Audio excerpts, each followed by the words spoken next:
Benoît Hamon qui est avec nous dans le studio, député PS des Yvelines. Vous étiez sur la liste de Claude Barthelone, donc en Ile-de-France. Bonjour. Bonjour. Avec Guy Birenbaum et Jean-François Aquili, bien sûr. Une question pour démarrer. Qu'est-ce qui n'a pas marché alors, Benoît Hamon, en Ile-de-France? Vous étiez en position de l'emporter. Le report, il pouvait marcher. Qu'est-ce qui a pas marché?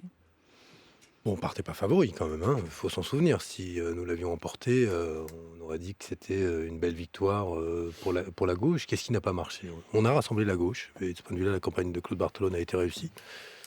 Puisqu'il réussit à réunir à peu près... Au deuxième tour seulement. Oui, c'est vrai que c'est plus compliqué en ce moment pour les socialistes de rassembler la gauche au premier tour. Mais on a rassemblé la gauche, mais la droite s'est mobilisée. Et elle s'est mobilisée incontestablement dans ses bastions, mais elle s'est mobilisée dans les bastions de la Manif pour tous. Il y a eu incontestablement en Ile-de-France un transfert des voix du Front National vers la droite. C'est d'ailleurs une des régions qui se singularise au second tour pour ces transferts-là. Ce qui met Valérie Pécresse dans cette situation d'avoir été élue sur son programme par des électeurs du Front National, notamment parce qu'au second tour, elle a beaucoup insisté sur ses propositions faisant des œillades à l'extrême droite. Alors, Voilà. c'est vrai que Valérie Antchingus fait un score moins important au deuxième tour qu'il le faisait au premier. Maintenant, on vous a tous beaucoup entendu au premier tour dire « entendons les électeurs du Front National ». Et quand les électeurs du Front National se reportent ensuite du côté où il ne faudrait pas qu'ils se reportent, ils deviennent pestiférés un peu, non? Non, mais ça dépend ce que vous leur dites, pardon de le dire. Quand on est plus rude et plus raide que l'extrême droite dans les programmes des Républicains, quand on propose des caméras dans les lycées, non pas à l'extérieur, quand on propose des tests salivaires à l'entrée des lycées, imaginez des tests salivaires quand vous rentrez dans un lycée pour lutter contre la drogue, quand on sait que c'est parfaitement illégal, tout ça, et tu peux être une manière de conquérir l'électorat d'extrême droite. Ce qui nous préoccupe, nous, et ce qui me préoccupe moi, c'est qu'aujourd'hui, à travers le vote d'extrême droite, comme à travers l'abstention, y compris parmi nos électeurs, s'exprime une demande de politique qui en a marre de cette forme d'indifférenciation droite-gauche. Je m'explique.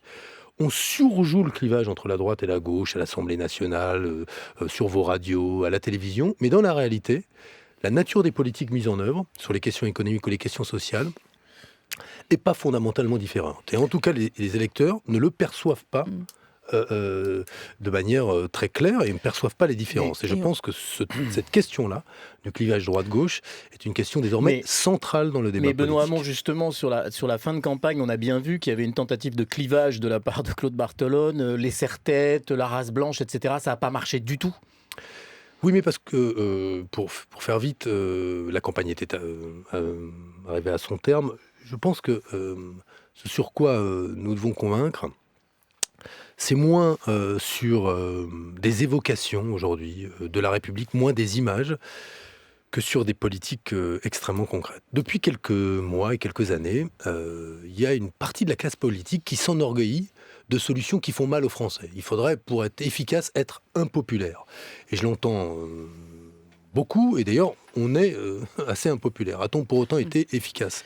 Ça n'est pas évident, et pourtant je pense que les Français sont prêts à accepter des sacrifices. Mais à condition que quoi? À condition que quand on est une famille, on soit à peu près convaincu que son gamin en troisième, quand il mérite d'aller en seconde générale et pas en seconde professionnelle, il y aille. À condition, quand on est une personne âgée en milieu rural, qu'il y ait davantage de médecins et que l'accès aux soins soit plus simple. À condition que, en termes de pouvoir d'achat, on vive sa retraite plus sereinement. Mais je dis d'un mot, c'est que les sacrifices, pourquoi pas? Mais à condition que derrière, il y ait la possibilité d'aller mieux. Or, aujourd'hui, on ne voit pas encore ce moment-là, c'est-à-dire le moment où ce pays ira mieux et sera plus fraternel. On va venir dans un instant sur les déclarations de M. Cambadélis, mais question au sortir de ce deuxième tour des élections régionales, 5 grandes régions dans l'escarcelle de la gauche. Vous dites quoi, vous? C'est bien. Bonne soirée ou mauvaise soirée? Mais c'est pas bonne ou mauvaise soirée. Non, mais je peux pas dire bonne soirée quand le Front National est si haut.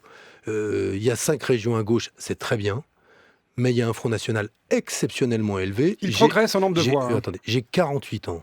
Je vis dans un pays de moins en moins fraternel, où tous les jours le racisme s'exprime et plus fort qu'avant. L'antisémitisme s'exprime et plus fort qu'avant. Oui, mais c'est pas que mais ça, attendez, le Front je veux National. dire, l'islamophobie. Mais oui, mais justement, c'est parce que ce n'est plus que le Front National qui exprime cela. Oui. Mais oui, l'islamophobie s'exprime et plus fort qu'avant. Ce pays donc est moins fraternel. Et donc je le vois, je le sens dans toutes dans nos vies, c'est perceptible.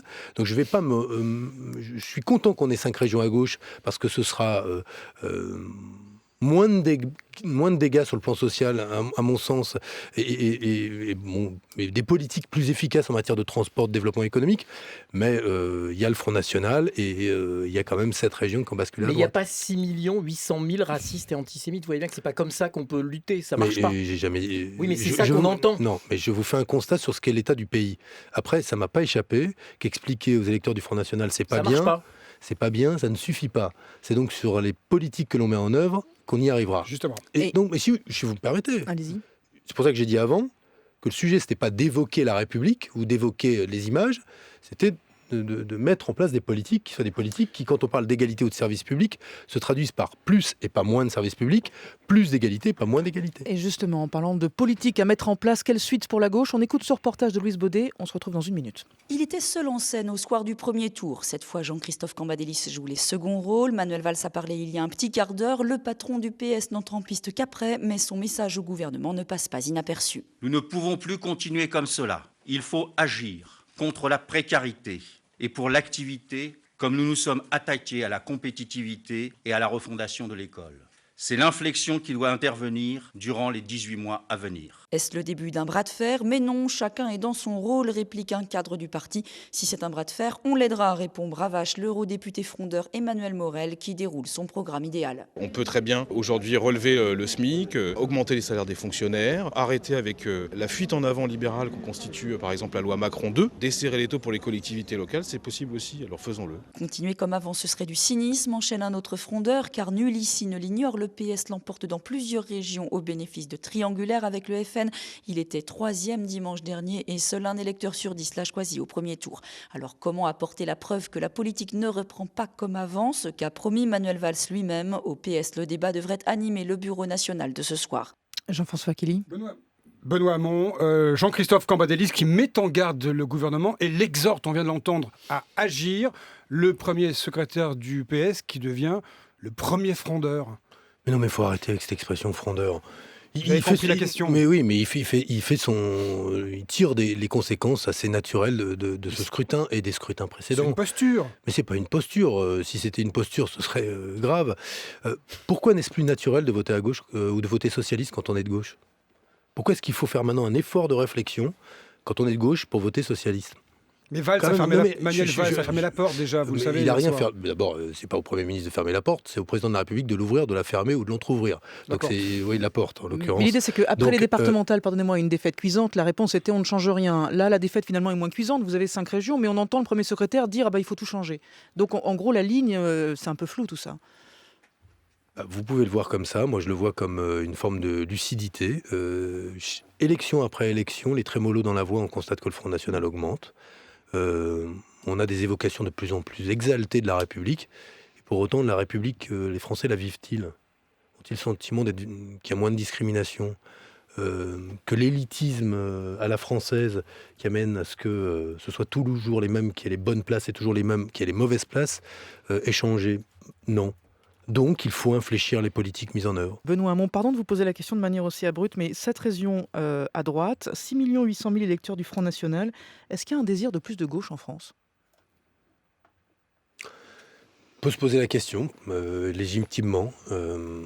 En tout cas, qu'on se comprenne bien. Moi, je pense qu'aujourd'hui, dire si on faisait une politique plus à gauche, ça marcherait, ça suffit plus. Pourquoi? Parce que j'essaye d'être cohérent avec ce que je disais tout à l'heure. La perception par les Français des différences entre la droite et la gauche, elle est de moins en moins claire. Ils se disent Emmanuel Macron dit une chose, mais Alain Juppé dit à peu près la même chose, etc., etc. Et pour autant, il y en a un qui est de gauche, un qui est de droite, je mets des guillemets en théorie. Donc, dire je suis plus à gauche, ça sert à rien. Il faut illustrer les questions sur lesquelles on veut mettre en œuvre des politiques qui se traduisent par davantage d'égalité et de solidarité. On peut prendre quelques exemples, mais on constate depuis maintenant quelques mois l'importance de nos services publics, à l'hôpital, dans les secours, dans la police. En fait-on assez? Sans doute pas. On constate l'importance de l'éducation pour lutter contre l'ignorance qui est à l'origine de toutes les formes de radicalisation qui peuvent exister dans la société française.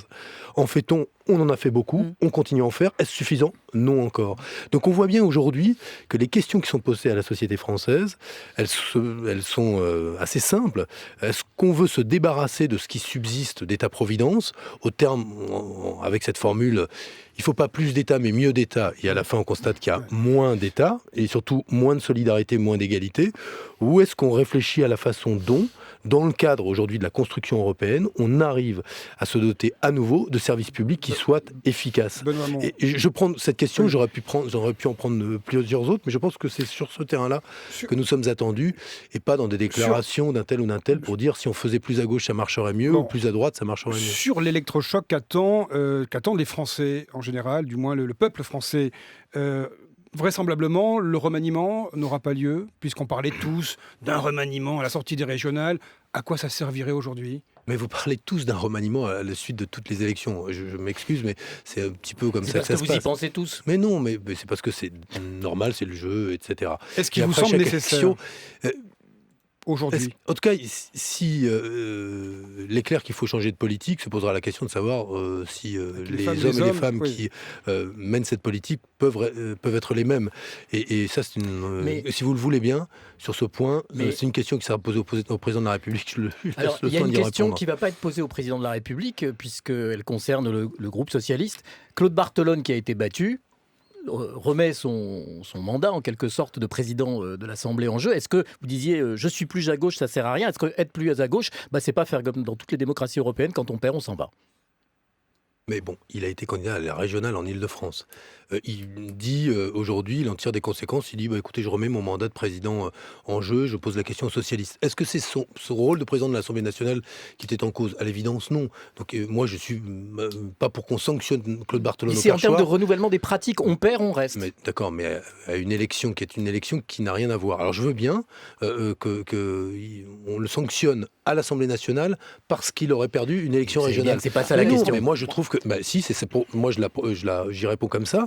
Et je vois pas bien le rapport, honnêtement. Enfin, il ne prend pas beaucoup de risques puisqu'il demande aux socialistes par ailleurs, donc c'est pas non plus risqué comme de remettre son mandat. Mais comme de toute façon les socialistes sont majoritaires, il le posera à toute l'Assemblée nationale, le résultat serait le même, pardon. Benoît Hamon, si François Hollande ne change rien, il sera question de nouveau de sécurité d'ici la fin de l'année. Il y a eu des attentats en France. Si le président de la République n'infléchit pas sa politique, s'il poursuit ce qu'il a déjà engagé, que va-t-il se passer selon vous ? Si rien ne change. Il y a des mesures de sécurité qui ont été prises parce qu'elles étaient nécessaires pour neutraliser une menace. Après, alors je vais être extrêmement clair sur un point.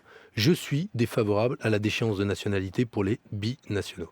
J'y suis défavorable parce que d'abord, je ne vois pas en quoi c'est efficace pour lutter contre le terrorisme, qu'on m'explique en quoi la menace de perdre sa nationalité éviterait à quelqu'un de faire sauter sa ceinture d'explosifs quand il est déjà assez radicalisé pour faire cela, et de surcroît, parce qu'il inscrirait, si c'était inscrit dans la loi fondamentale de la Constitution, une différence entre deux Français devenus Français à raison du fait qu'ils sont nés sur le sol français, et cette différence-là, je ne l'accepte pas. Si elle est votée, par la gauche. Moi, je ne la voterai pas.